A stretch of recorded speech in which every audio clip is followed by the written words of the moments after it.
स्वागत है on TV Bharat पे। आइए देखते हैं आज की बड़ी खबर। प्रधानमंत्री मोदी की वाराणसी दौरे से पहले मुख्य सचिव मनोज कुमार सिंह और डीजीपी प्रशांत कुमार ने तैयारियों और सुरक्षा की समीक्षा की। उन्होंने महिलाओं द्वारा संचालित कैंटीन का उद्घाटन किया और फैंटम दस्ते को हरे झंडे से दिखाया। अधिकारियों ने पुष्टि की कि कार्यक्रम की सभी तैयारियां पूरी कर ली गई और किसी भी तरह की लापरवाही से बचने के निर्देश दिए।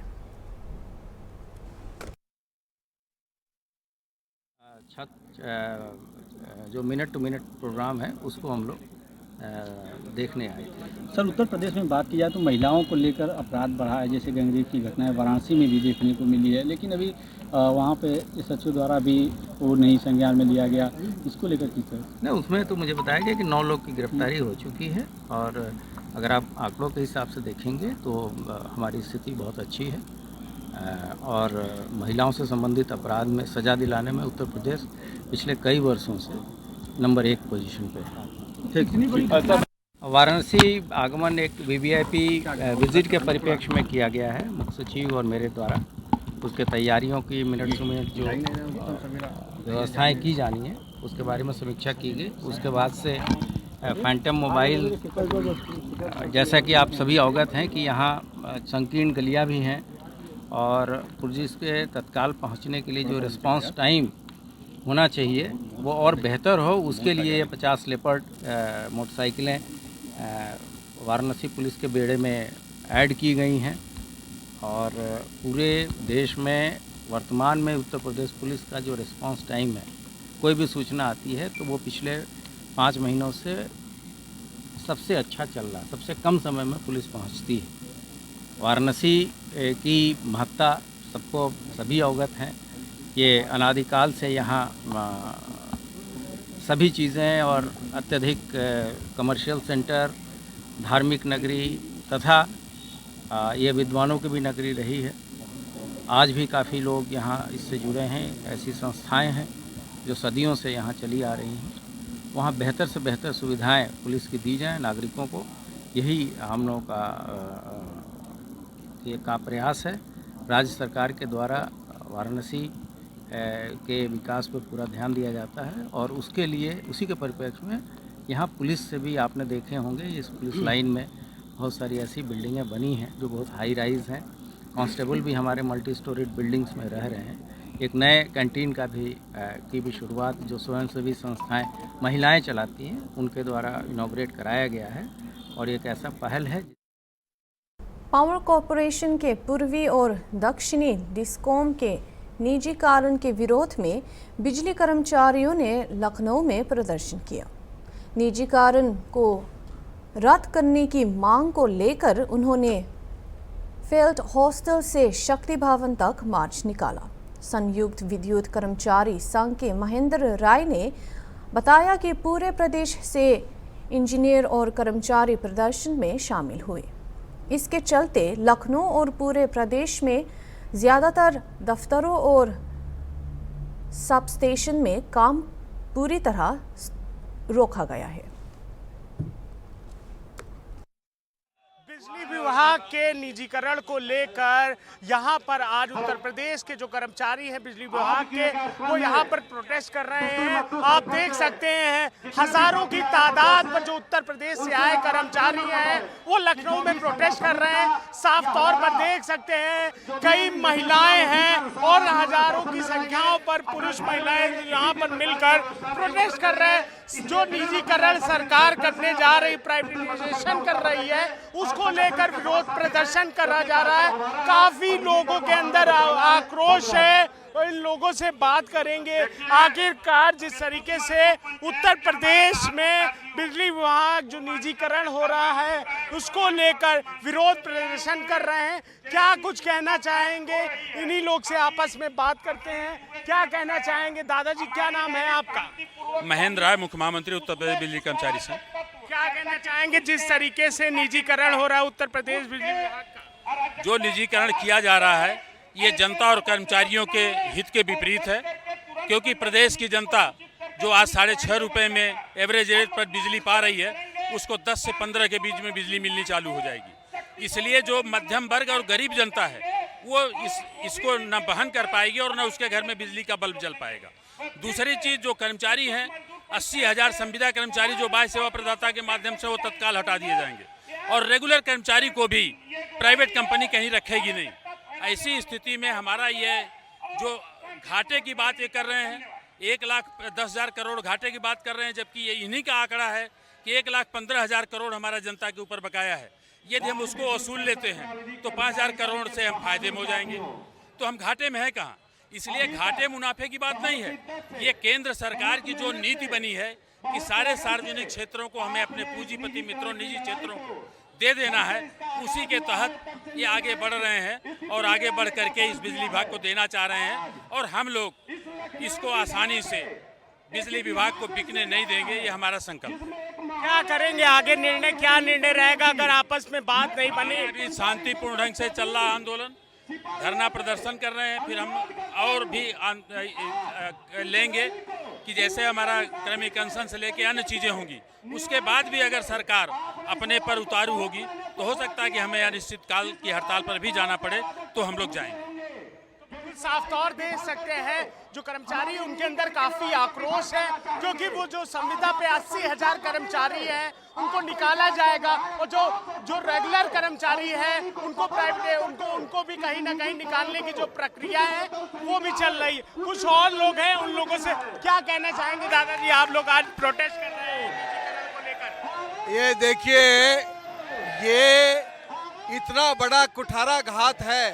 जिस बिजली को जनता के पैसे से सींचा गया था और जो इंफ्रास्ट्रक्चर तैयार किया गया था, उस समय तो कोई पूंजीपति नहीं आया था इसको काम करने के लिए।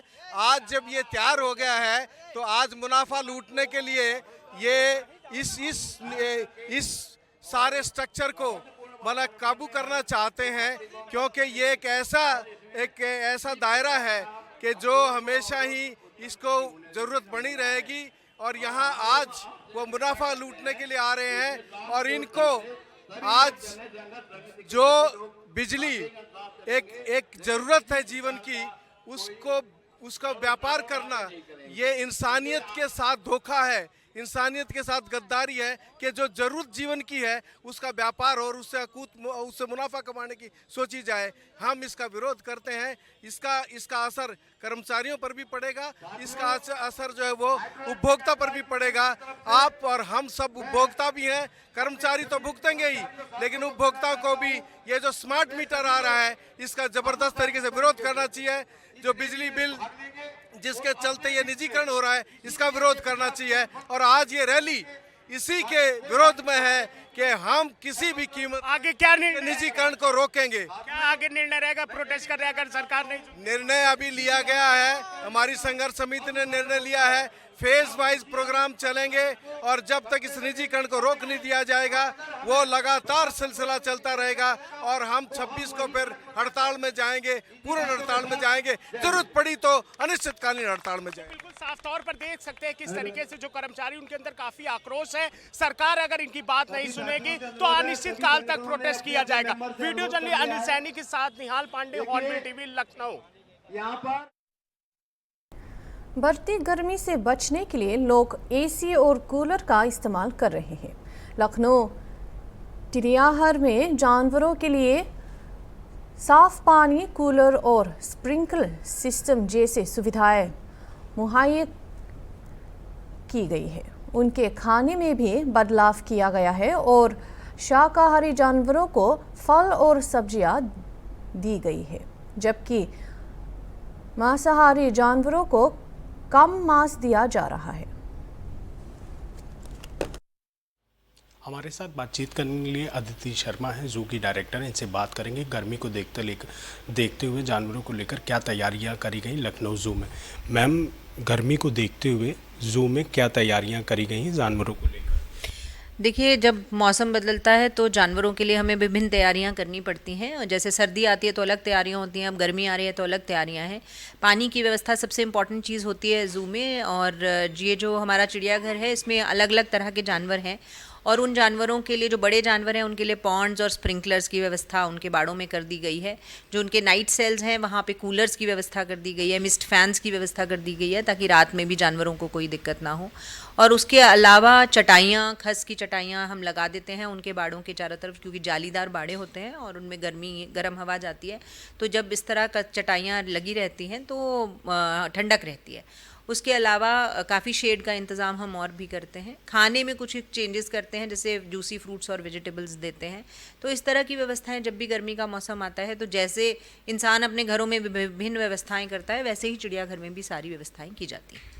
मैम, गर्मी जब ज़्यादा होती है, टेम्परेचर ज़्यादा चला जाता है, 50 डिग्री के पार जैसे अगर हो जाता है, तो जानवर बीमार पड़ जाते हैं, तो डॉक्टर्स की टीम लगाई गई, कितनी डॉक्टर्स की टीम रहती है? देखिए, 3 डॉक्टर्स हैं लखनऊ ज़ू में इस समय, जो 24/7 वहाँ रहते हैं। 2 डॉक्टर्स तो ज़ू के जो कैंपस है, हमारा कॉलोनी है, उसी में रहते हैं। और डॉक्टर्स की ये जिम्मेदारी रहती है कि 24 घंटे वो, अगर उनके पास कोई भी सूचना आती, खाली डॉक्टर्स नहीं, उनके नीचे बहुत सारे लोग रहते हैं, कीपर्स रहते हैं, तो वो उनको सूचना देते हैं। और सूचना कैसे देते हैं, क्योंकि जानवर बोलेगा तो नहीं, उनको पता लगता है कि पिछले दिन जानवर ने खाना नहीं खाया, तो वो इमीडिएटली फिर एक्शन लेते हैं कि जानवर में कोई दिक्कत तो नहीं है, तो उस हिसाब से उनकी व्यवस्था फिर की जाती है। क्योंकि मौसम बदलने के साथ नो डाउट जानवर थोड़ा बहुत बीमार भी पड़ते हैं और खाना भी छोड़ते हैं, कुछ एक व्यवस्थाएँ फिर उनके लिए अलग से की जाती हैं। शेर और चीते के लिए जिस तरीके से उनको लेकर वहाँ तक ठंडा करने के लिए क्या वो अपनाया आप लोगों ने? देखिए, उनका जो नाइट सेल होता है, मैं आपको बताया ही कि पॉन्ड्स में पानी भर दिया है, तो पॉन्ड में पानी, ऐसा नहीं करते हैं कि पॉन्ड में पानी भरा हुआ है और वो वैसे ही रहता है। हम उसको सुबह और शाम दोबारा से रिफ़्रेश भी करते हैं पानी को, क्योंकि पानी पॉन्ड का अगर गर्म हो जाए तो उसको ठंडा भी करते रहते हैं। और उसके अलावा जो उनके नाइट सेल्स हैं, वहाँ पर हमने कूलर्स और फैंस की व्यवस्था कर रखी है। हमारे साथ बातचीत करने के लिए अदिति शर्मा, जू की डायरेक्टर, इनका साफ तौर पर कहना है कि जानवरों के लिए शेड्स की व्यवस्था करी गई, वेजिटेबल्स, फूड्स का इंतजाम किया गया, साथ ही गर्मी को देखते हुए डॉक्टर्स की टीम भी लगाई गई है। वीडियो जर्नलिस्ट अनिल सैनी के साथ निहाल पांडे, हॉर्नबिल टीवी, लखनऊ। राजभवन के बाहर प्रदर्शन करने और भड़काऊ बयान देने के आरोप में 20 से 25 सापा महिला नेताओं के खिलाफ FIR दर्ज की गई है। महिलाओं द्वारा काली पट्टी बांधकर आटल चौक से शुरू हुआ प्रदर्शन पुलिस के हस्तक्षेप के बाद राजभवन गेट नंबर 2 पर जारी रहा। दिल्ली के CM रेखा गुप्ता द्वारा अखिलेश यादव पर विवादित टिप्पणी करने के बाद FIR दर्ज की गई।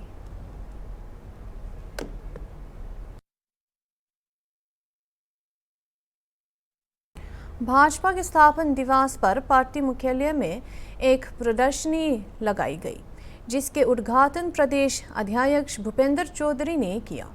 इसमें भाजपा की उपलब्धियों को दर्शाया गया और श्याम प्रसाद मुखर्जी, दीनदयाल उपाध्याय, अटल बिहारी वाजपेयी जैसे प्रमुख नेताओं पर अनुच्छेद 370 को हटाने और श्री राम मंदिर संघर्ष जैसे महत्वपूर्ण मील के पत्थर को दिखाया गया। प्रदर्शनी में PM मोदी के अमृतकाल विजन और राजनाथ सिंह, JP नड्डा और अमित शाह जैसे नेताओं के योगदान पर भी प्रकाश डाला गया।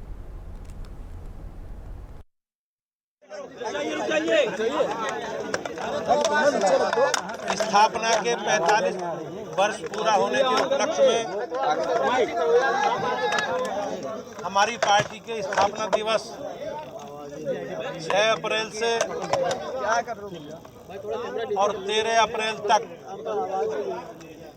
इस श्रृंखला की कड़ी में आज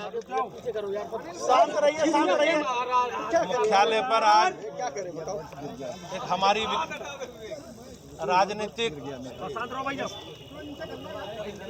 दृष्टि से जो हमारी विचारधारा की विकास यात्रा है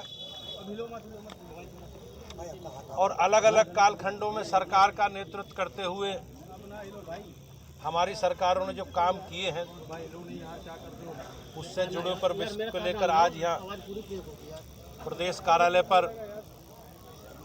इन सब विषयों को प्रदर्शित करती हुई प्रदर्शनी का आज शुभारंभ उद्घाटन हुआ है, उसका अवलोकन भी हुआ है। इससे पहले सभी जिला मुख्यालयों पर भी इस प्रकार की प्रदर्शनी स्थानीय स्तर पर भी हमारे सभी कार्यालयों पर लगी है। भारतीय जनता पार्टी अपनी स्थापना के काल से ही हम लोगों ने कुछ संकल्प, कुछ कमिटमेंट तय किए थे।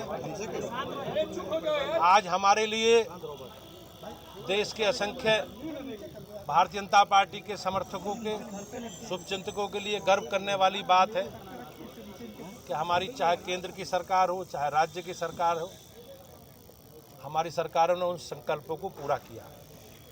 चाहे बिजली, पानी, सड़क, शिक्षा, स्वास्थ्य, सुरक्षा, और केंद्र में भी धारा 370, कॉमन सिविल कोड, राम जन्मभूमि, और अभी आपने देखा होगा वक्फ बिल पर जिस प्रकार से सुधार के लिए विधेयक सरकार ने पारित किया। कहीं भारतीय जनता पार्टी के असंख्य कार्यकर्ताओं की तपस्या का और देश के 140 करोड़ लोगों का जो भारतीय जनता पार्टी को, मोदी जी को इन्होंने आशीर्वाद और स्नेह देने का काम किया। आज ये बदलता हुआ भारत है और बदलता हुआ उत्तर प्रदेश हमारे आपके सबके सामने है। आज प्रदर्शनी के ये अवलोकन के साथ साथ हमारी पार्टी ने अगले चरण में, आज तक हम लोगों को सभी विधानसभाओं पर हमें सक्रिय सदस्यों के सम्मेलन करने हैं, और इसके बाद गांव, बस्ती और बाढ़ चलो अभियान के तहत हम लोग घर घर जाकर कल से 13 तारीख तक घर घर जाकर अपने संगठनात्मक विषय और अपनी सरकार का कामकाज का लेखा जोखा जनता के बीच में रखें। अध्यक्ष जी, 1980 में स्थापना हुई भारतीय जनता पार्टी की। 45 वर्षों में भारतीय जनता पार्टी ने इस समय कांग्रेस जैसे पुराने दल को पीछे छोड़ दिया।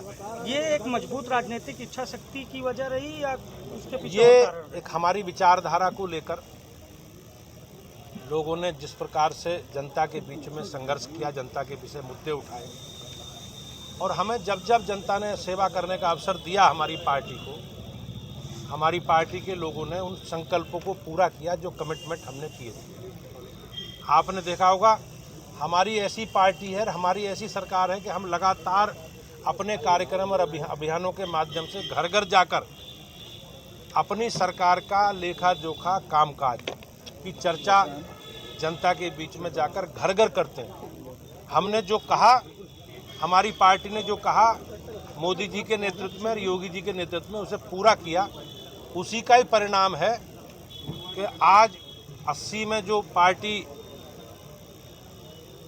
शुरुआत हुई, आज वो देश में, दुनिया में सबसे बड़ा राजनीतिक दल है।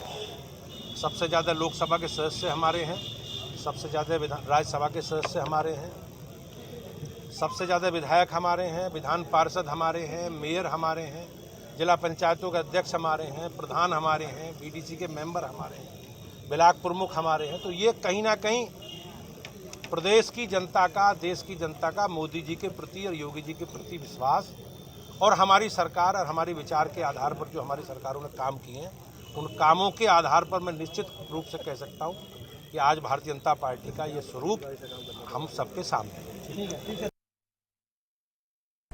सरोजनी नगर विधानसभा क्षेत्र में आयोजित एक कार्यक्रम में भाजपा विधायक डॉक्टर राजेश्वर सिंह ने प्रधानमंत्री मोदी के 11 साल के कार्यकाल की ऐतिहासिक उपलब्धियों को रेखांकित किया। उन्होंने रिकॉर्ड निर्यात, बढ़े हुए विदेशी निवेश और विदेशी भंडार में उल्लेखनीय वृद्धि के साथ भारत की कमजोर अर्थव्यवस्था से शीर्ष 5 अर्थव्यवस्था में पहुंचने की प्रगति पर प्रकाश डाला।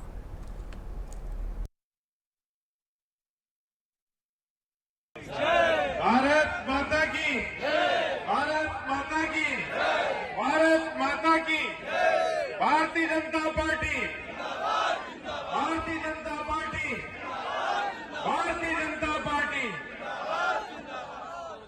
धन्यवाद। धन्यवाद। हम मंच पर उपस्थित हमारी महिमा खटवाल जी बहन का हमारे ऊपर बहुत आशीर्वाद है, और इतना अच्छा आपका उद्बोधन था।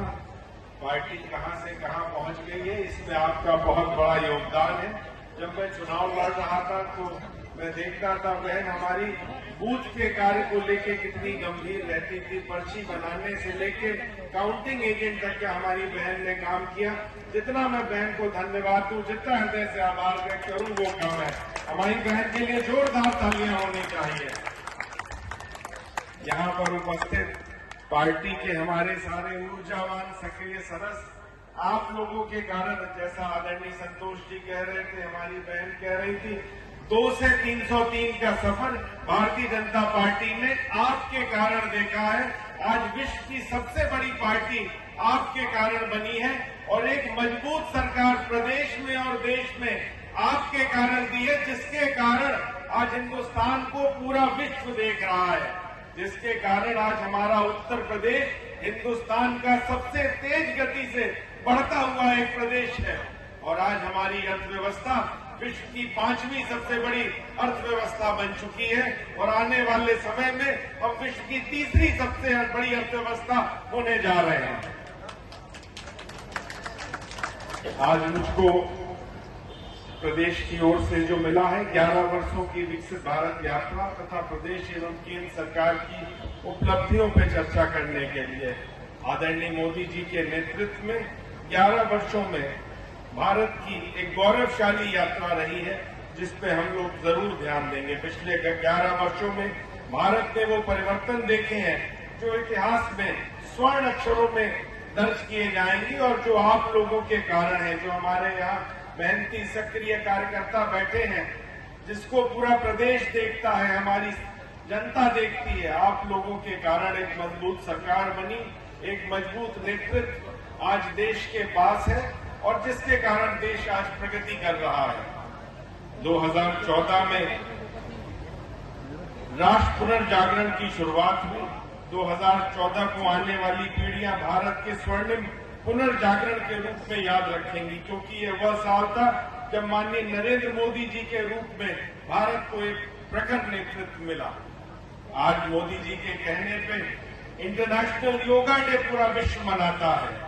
भारत जो है रूस और यूक्रेन के युद्ध के बीच मध्यस्थता करने की स्थिति में है।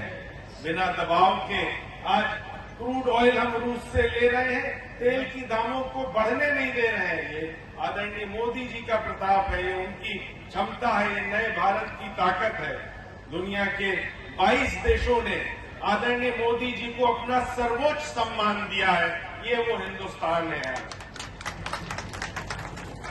2014 में कहा जाता था हमारी अर्थव्यवस्था, चूंकि लखनऊ के सब लोग हैं, सबसे ज्यादा पढ़ा लिखा शहर है, सारे यहाँ विद्वान हैं, हमारे जितने सक्रिय कार्यकर्ता हैं, हम लोगों को कहा जाता था कि हमारी फ्रेजाइल 5 की इकोनॉमी है, सबसे कमजोर विश्व की 5 अर्थव्यवस्थाओं में है। और इस 11 वर्षों में आज हम विश्व की 5वीं सबसे बड़ी, सबसे मजबूत अर्थव्यवस्था बन चुके हैं। ये है हमारे गौरवशाली 11 वर्ष। आज हमारा एक्सपोर्ट जो 34 लाख करोड़ होता था, बढ़ के 66 लाख करोड़ हो चुका है। पूरे विश्व में हम आज टॉप 5 देशों में आ चुके हैं। हमारा FDI विदेश से आने वाला धन जो 50 लाख करोड़ आज की तारीख में हो चुका है। प्रतिवर्ष 8 लाख करोड़ से ज्यादा हमारे यहाँ फॉरेन डायरेक्ट इन्वेस्टमेंट आ रहा है। इसमें भी हम विश्व में टॉप 10 कंट्रीज में आ चुके हैं। भारत को पहले भी कहा जाता था सोने की चिड़िया, लेकिन 200 वर्षों तक लगातार 200 से ज्यादा हम पे आक्रमण हुए। हजारों वर्ष तक हम लोगों ने गुलामी झेली। उसके बाद हम कहां पहुंच गए थे, लेकिन पिछले 11 वर्षों में एक सशक्त नेतृत्व के कारण, एक मजबूत नेतृत्व के कारण, एक मजबूत पार्टी के कारण, एक स्पष्ट नीतियों के कारण आज हिंदुस्तान पुनः सोने की चिड़िया कहलाने लगा है। और आज हमारा गोल्ड रिजर्व, स्वर्ण मुद्रा भंडार विश्व में 8वें नंबर पे है और आने वाले समय में हम प्रथम स्थान की ओर जा रहे हैं। जैसा हमारी बहन बता रही थी, डीबीटी का लाभ मिल रहा है। 50 करोड़ से ज्यादा खाते खुल गए हैं। पहले 85% पैसा जो है बिचौलियों के पास चला जाता था, आज पैसा सीधे किसानों के, माताओं के, बहनों के खाते में सीधे ट्रांसफर हो रहा है। ये बहुत बड़ा परिवर्तन आया है। 65% खाते इसमें शहरी और अर्ध शहरी इलाकों में भी खुले हैं। यूपी गवर्नमेंट ने 11 विभागों ने, खाली अपने उत्तर प्रदेश का ले तो 11,000 करोड़ की बचत की है, सीधे पैसा ट्रांसफर करके। और हमारे देश की सरकार ने भारत सरकार ने 3 लाख करोड़ रुपए की बचत करी, सीधा खातों में पैसा ट्रांसफर करके, गरीबों के खातों में पैसा ट्रांसफर करके लोगों की आय दुगनी हुई है। आज हम बात करें 2013 में मात्र 3 करोड़ 80 लाख लोग आयकर भरते थे, मात्र 3 करोड़ 80 लाख, और आज 2023 की बात करें 10 वर्षों में 7 करोड़ 80 लाख लोग इनकम टैक्स भर रहे हैं। ये अभी के लिए इतना ही। दूसरे खबरों के लिए देखते रहे हॉर्नबिल टीवी।